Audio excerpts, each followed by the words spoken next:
Assalamualaikum warahmatullahi wabarakatuh. Alhamdulillahilladzi arsala rasulahu bil huda wa dinil haq liyudhhirahu 'ala dini kulli. Asyhadu an la ilaha illallah wahdahu la syarikalah. Asyhadu anna Muhammadan abduhu wa rasuluhu la nabiyya ba'dah. Allahumma salli wa sallim wa barik ala sayyidina wa maulana Muhammadin wa ala alihi wa sahbihi ajma'in. Qala rabbi ishrah li sadri wa yassir li amri wahlul 'uqdatam min lisani yafqahu qawli. Qala subhanaka la ilma lana illa ma 'allamtana innaka antal alimul hakim. Pemirsa rahimakumullah, di manapun kita berada,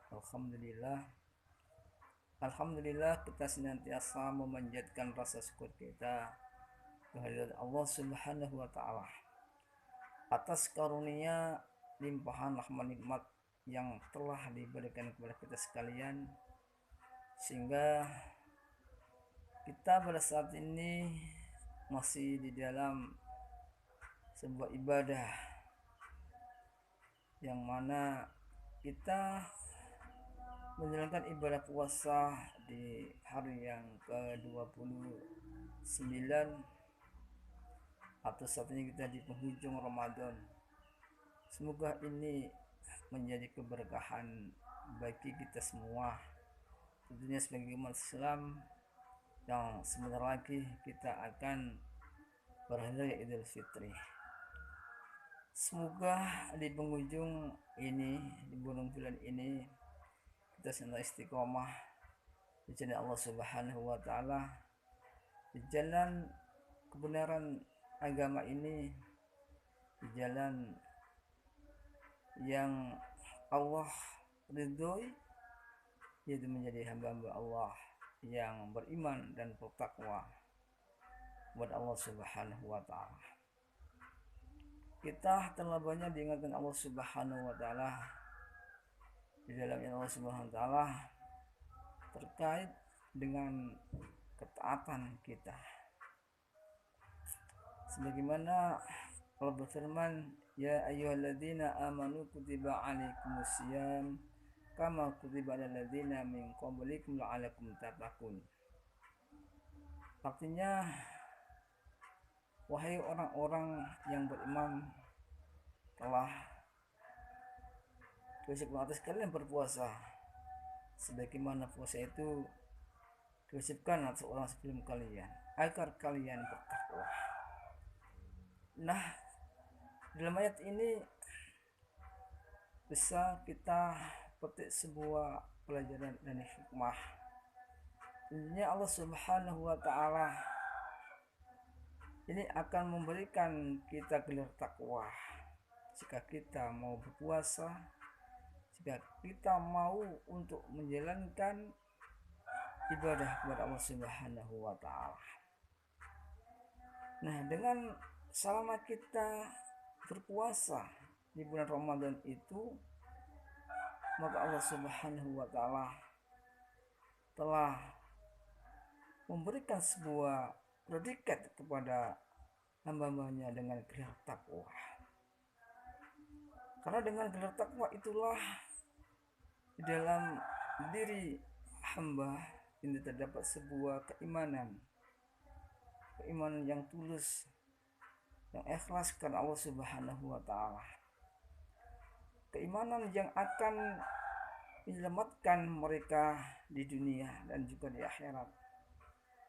Karena kalau keimanan ini tidak singgah di hamba-hambanya, tentunya kehidupan mereka akan merugi. Tapi sebaliknya, jika keimanan ini menjadi sebuah jembatan di dalam setiap amal perbuatan mereka, insya Allah akan menyelamatkan mereka dunia sampai akhirat. Pemirsa rahimakumullah yang dimuliakan Allah Subhanahu wa taala,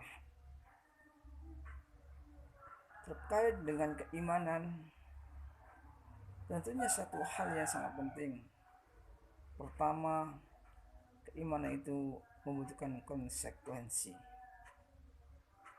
Ketika kita mengaku beriman, tentunya tidak hanya sekedar pengakuan saja, tetapi keimanan itu harus teruji. Apakah benar-benar mereka beriman betul atau hanya sekedar iman-imanan. Nah, bagi hamba Allah Subhanahu wa taala yang beriman dengan benar adalah selalu mengatakan saya beriman dan selalu menjalankan semua ketaatan yang telah diperintahkan Allah Subhanahu wa taala. Mereka tidak mau berbuat maksiat, mereka tidak mau berbuat durhaka, mereka selalu takut kepada Allah Subhanahu wa taala. Mereka selalu menerima kebenaran yang datang dari Allah dan Rasul-Nya. Mereka tidak menolak sedikit pun dari kebenaran itu, dan mereka samina wa ta'na. Itulah kriteria bagi orang-orang yang beriman dengan membawa konsekuensi keimanan mereka. Oleh karena itu, hadirin rahimakumullah, ketika kita beriman kepada Allah Subhanahu wa taala, tentunya konsekuensinya adalah kita harus mengimani terhadap apa yang telah dikabarkan oleh Allah Subhanahu wa taala. Maka Allah Subhanahu wa taala menurunkan sebuah kitab, yaitu Al-Qur'an, untuk petunjuk dan pedoman bagi manusia. Dan Al-Qur'an Karim itu telah Allah turunkan melalui malaikat Jibril, diturunkannya kepada Rasulullah SAW. Nah, ketika kita beriman kepada Allah, maka tentunya kita harus beriman kepada Rasulullah, karena Rasulullah adalah utusan Allah Subhanahu wa taala yang telah menerima Al-Qur'an, dan Al-Qur'an sebagai petunjuk hidup bagi kehidupan kita. Oleh karena itu, konsekuensinya ketika kita beriman kepada Allah, tentunya kita harus beriman terhadap apa yang dikabarkan oleh Rasulullah SAW. Hadirin jamaah rahimakumullah, berkaitan dengan keimanan ini, banyak di antara manusia yang hanya bisa menerima keimanan ketika mereka mendapat sebuah keuntungan. Tetapi ketika mereka melakukan ujian, mereka banyak berpaling dari keimanan itu. Oleh karena itu, keimanan yang benar adalah walaupun